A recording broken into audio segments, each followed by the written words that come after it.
بسم اللہ الرحمن الرحیم۔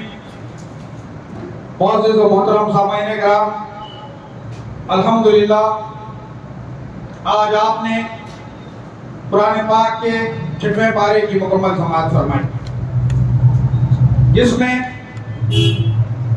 سورہ نساء کی 29 آیتیں تھیں اور سورۃ المائدہ کی 82 آیتیں تھیں۔ اس طرح آپ نے کل 111 آیات کی تلاوت سماعت فرمائی۔ جس طرح سورۃ النساء میں 24 رکوع تھے، 176 آیات تھیں اور 3763 الفاظ تھے اور 16332 حروف تھے، الحمدللہ ان تمام کی آپ نے آج سماعت مکمل کی۔ رب ذوالجلال والاکرام نے سورۃ النساء کی آیت نمبر 148 میں اس بات سے منع کیا ہے کہ کسی انسان کے اندر اگر برائی پائی جاتی ہو تو اس کا چرچا کرتے نہ پھریں۔ یہ ادا اللہ کو سخت ناپسند ہے۔ ہاں، اگر کوئی مظلوم ہو تو ظالم کے خلاف چرچا کر سکتا ہے، اس بات کی اجازت دی گئی ہے۔ پھر بتایا گیا ہے کہ اگر تم کسی نیکی کو علانیہ کرو یا پوشیدہ کرو، کسی برائی سے درگزر کرو، تو اللہ تعالیٰ پوری طرح معافی کرنے والا ہے اور پوری قدرت رکھنے والا ہے۔ پھر بتلایا گیا کہ انسان کس طرح کافر ہو جاتا ہے۔ اس نقطے کو واضح کیا گیا ہے کہ بعض لوگ اللہ اور اس کے رسولوں کے درمیان فرق کر کے یہ کہتے ہیں کہ بعض نبیوں پر تو ہمارا ایمان ہے اور بعض پر نہیں۔ وہ چاہتے ہیں کہ اللہ اس کے رسول کے درمیان فرق کر دے، تو وہ اللہ اور رسول کے درمیان ایک نیا راستہ بنانا چاہتے ہیں۔ یہی وہ لوگ ہیں جو حقیقی کافر ہیں۔ ایسوں کے لیے ہم نے رسوا کن عذاب تیار کر رکھا ہے۔ آج ہمارے ماحول میں ایسے لوگ بھی ہیں جو قرآن و سنت میں تفریق کر کے ایک دوسرے کی اہمیت کو بڑا گھٹا کرنے کی کوشش کرتے ہیں۔ حضرت عمر کے زمانے میں بعض لوگوں نے یہ نعرہ بلند کیا تھا کہ ہمارے لیے اللہ کی کتاب کافی ہے۔ اس آواز کو سن کر حضرت عمر نے فرمایا کہ یہ لوگ سنتوں کے دشمن ہیں، جہاں کہیں بھی ملے سب کو بھی کرو۔ پھر ایسے ایمان والوں کی تعریف کی گئی ہے جن کا ایمان اللہ اور اس کے رسول پر کامل ہے، وہ دونوں میں تفریق نہیں کرتے، اللہ کے ہاں بلند درجہ رکھتے۔ پھر اہل کتاب کے مکر و فریب کا تذکرہ کیا گیا ہے، جنہوں نے موسیٰ علیہ السلام سے تقاضا کیا تھا کہ وہ اللہ تعالیٰ کو علانیہ دیکھنا چاہتے۔ پھر انہوں نے ایک بچڑے کی پوجا شروع کر دی۔ انہیں ہفتے کے روز شکار سے منع کیا گیا تھا، تو اس عہد کو بھی توڑ دیا۔ ناحق انبیاء کو قتل کرنے لگے اور مریم علیہ السلام پر تہمتیں لگانے لگے اور عیسیٰ علیہ السلام کو قتل کرنے کا دعویٰ کرنے لگے اور سودی معاملات کرنے لگے، باطل طریقے سے لوگوں کا مال کھانے لگے۔ عیسیٰ علیہ السلام کی حقیقت بتائی گئی کہ وہ نہ قتل کیے گئے ہیں، نہ سولی پر چڑھائے گئے ہیں، بلکہ اللہ نے انہیں آسمان پر زندہ اٹھا دیا۔ خامخواہ لوگ شک میں پڑے ہوئے ہیں۔ یہاں پوری تاکید کے ساتھ کہا گیا ہے کہ یقیناً وہ تو قتل ہی نہیں کیے گئے۔ پھر عامت المسلمین کو محمد صلی اللہ علیہ وسلم کی بشارت دی گئی ہے کہ حق و صداقت کا پیغام لے کر ایک نبی مبعوث کیے جانے والے ہیں۔ اگر تم ان پر ایمان لے آئے تو تمہارے لیے بہتر ہے، اگر تم انکار کرو گے تو اس میں اللہ تعالیٰ کی سلطنت میں کوئی فرق پڑنے والا نہیں۔ پھر اہل کتاب کی عقیدہ تسلیم کا رد کیا گیا اور عیسیٰ و مریم کے متعلق ان کے نظریات کی نفی کی گئی کہ عیسیٰ اللہ کے بیٹے نہیں ہیں، صرف اللہ کے رسول ہیں۔ پھر عامت المسلمین کو، عامت الناس کو خبر دی گئی ہے کہ تمہارے پاس تمہارے رب کی جانب سے واضح دلائل آ چکے ہیں اور اس نے قرآن کی شکل میں واضح نور عطا فرمایا۔ پھر رب ذوالجلال والاکرام نے آیت نمبر 176 میں وراثت کی تقسیم اور مسائل بیان کیے ہیں۔ وراثت کی یہ تقسیم اللہ تعالیٰ کی جانب سے ہے، اس میں رد و بدل کفر ہوگا۔ الحمدللہ یہاں سورۃ النساء کی تفسیر ختم ہوئی۔ پھر آپ نے قرآن پاک کی 5ویں سورۃ المائدہ کی تلاوت سماعت فرمائی۔ یہ سورت مدنی ہے، اس میں 16 رکوع اور 120 آیات ہیں۔ 2837 الفاظ ہیں اور 12206 حروف اس میں موجود ہے. اور آپ نے آج سورۃ المائدہ کی 82 آیات کی سماعت فرمائی. سورۃ المائدہ میں آپ نے آج اس کے پس منظر میں 3 باتیں مشتمل ہیں. مسلمانوں کی مذہبی، تمدنی اور سیاسی زندگی کے متعلق احکامات و ہدایات ہیں.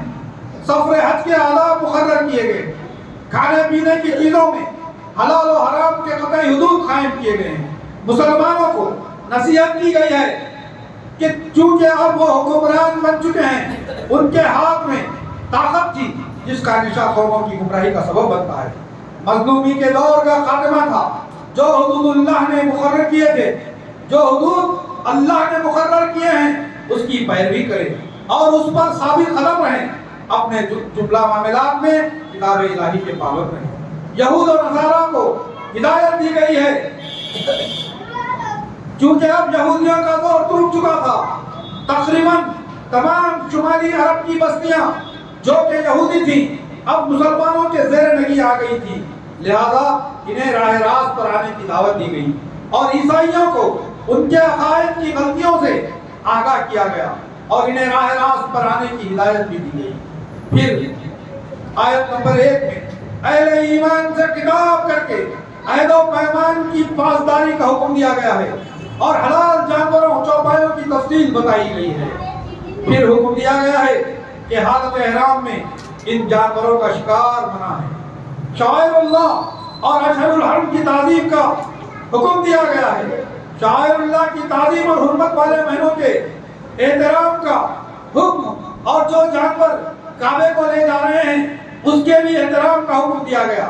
انہیں نہ شکار کیا جائے اور حکم دیا گیا کہ نیکی اور تقوی کے کاموں میں مدد کرو اور گناہ و سرکشی کے کاموں میں ہرگز مدد نہ کرو. اللہ کا تقوی اختیار کرو اور اللہ کی پکڑ نہایت سخت ہے. عزیز ساتھیو، اس کے بعد آیت نمبر 4 اور 5 میں حرام کردہ جانوروں اور اشیاء کی تفصیل بیان کی گئی ہے کہ مردار، خون، خنزیر کا گوشت، غیر اللہ کے نام کا ذبیحہ، گلا گھٹنے سے مرنے والا، کسی ضرب سے مرا ہوا، اونچی جگہ کے گر کر مرا ہوا، کسی کے سینگ مارنے سے مرا ہوا، درندوں کا پھاڑا ہوا، اگر اس میں زندگی ہے اور اسے تم ذبح کر ڈالو تو حرام نہیں. اور جو آستانوں پر ذبح کیا ہوا اور یہ بھی کہ بدشگونی کے تیروں کے ذریعے فال گیری ہو، یہ سب حرام ہے. یہ سب بدترین گناہ ہیں. ہاں، اضطراری صورت میں شدت کی بھوک کے سبب مرنے کا خطرہ ہو تو زندگی بچانے کے لیے جن چیزوں کو کھایا جا سکتا ہے. اور ایمان والوں کو یہ تعلیم دی گئی ہے کہ سوائے اللہ کے رب، اللہ کے سوا کسی سے نہ ڈرے. اللہ تعالیٰ نے اپنی نعمتیں تم پر مکمل کر دیا ہے اور دین اسلام کو تمہارے لیے پسند فرمایا ہے. پھر اہل ایمان کو حلال چیزوں کی تعلیم دی گئی کہ پاک و صاف چیزیں اور تربیت یافتہ شکاری کتے کا شکار جس کو تم نے اللہ کا نام لے کر شکار پر بھیجا، اہل کتاب کا ذبیحہ، پاک دامن مومن عورتیں اور پاک دامن اہل کتاب کی عورتیں جن کو تم مہر دے کر نکاح کرو، ہاں تمہاری نیت نفس پرستی کی نہ ہو، یہ سب حلال ہے. پھر وضو اور تیمم کا حکم اور طریقہ بیان کیا گیا ہے کہ جب تم نماز کے لیے کھڑے ہو تو اپنے چہرے، ہاتھوں کو کونیوں تک دھو لو اور سر کا مسح کرو اور پیروں کو ٹخنے تک دھو لو. اگر تم جنبی ہو جاؤ تو پاکی حاصل کرو. اگر تم مریض ہو یا مسافر ہو، تم اپنی عورتوں کی قربت اختیار کر چکے ہو اور پاکی کے لیے پانی میسر نہ ہو تو پاک مٹی سے تیمم کر لو. پھر اہل ایمان کو تعلیم دی گئی ہے کہ وہ کسی سے نفرت میں اتنا آگے نہ بڑھ جائیں کہ عدل و انصاف کے تقاضے پامال ہو جائیں. عدل و انصاف کرو، یہی تقوی کی جانب رہنمائی کرتا ہے. پھر رب الجلال والاکرام نے اہل ایمان کو خطاب کر کے ایک واقعہ اور احسان یاد دلایا جا رہا ہے کہ جب ایک قوم نے تم پر دست درازی کرنی چاہی تو اللہ تعالیٰ نے ان کے ہاتھوں کو تم تک پہنچنے سے روک دیا. اور اللہ تعالیٰ سے ڈرتے رہو اور مومنوں کو اللہ تعالیٰ ہی پر بھروسہ کرنا چاہیے. پھر بنی اسرائیل کے ایک عہد کو یاد دلایا جس کو توڑ کر بنی اسرائیل نے بدعہدی کی. پھر اہل کتاب کو نصیحت کی کہ ہمارے رسول تمہارے پاس آ چکے ہیں